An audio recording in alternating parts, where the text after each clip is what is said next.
When we first went to camp,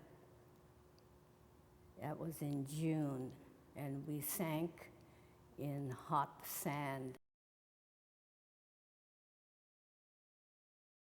But we all did the same thing, and we endured it. Gaman means to bear the seemingly unbearable with patience and dignity. And the way this name came about, the art of Gaman came about, was because as I went around picking up objects for the exhibition, virtually every person I borrowed an object from said that this was their way to Gaman. This was their way to grin and bear it. And so that's the origin of the name.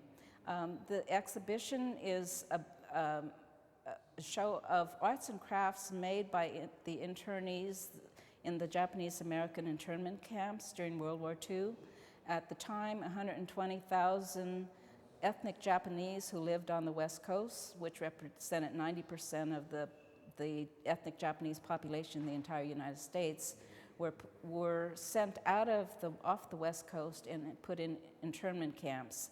8 of the internment camps were in the desert and 2 were in forested swamps. Because they were only allowed to take what they could carry, and what they could carry had to include their bedding and eating utensils, when they got into camp, they discovered they needed everything from a chair to sit on to tables. So they started crafting things out of necessity. As time wore on, they started making more objects to amuse themselves, arts and crafts. And so what you see in this show are things made by not professional artists, but average citizens. And they were largely shopkeepers and farmers and gardeners and fishermen. And so they didn't have any trained artistic skills, but they made amazing things from a variety of material. My father had a job as a gardener for the mess hall. They had a garden. Then during the spare time, he would go out in the desert and pick up firewood or something what they could make. Yeah.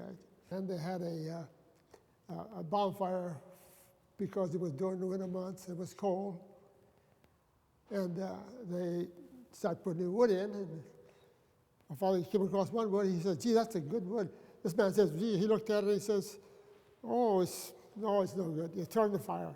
So my father picked up and took it out, kicked it out of the fireplace, and from the bonfire, and he kind of worked around, and it's pretty good. So he made this lion.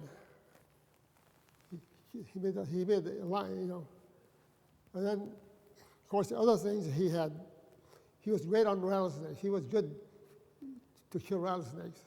And the thing was, they didn't have any tools like, there's no saw, there's no chisel, there's no knife, you had to make your own chisel. So they used to go to there used to be a blacksmith there, and they would get the file, and they tampered that and made blade out of it. And he used that as a tool, and he did all the carving. To make the lion and the bird and all that.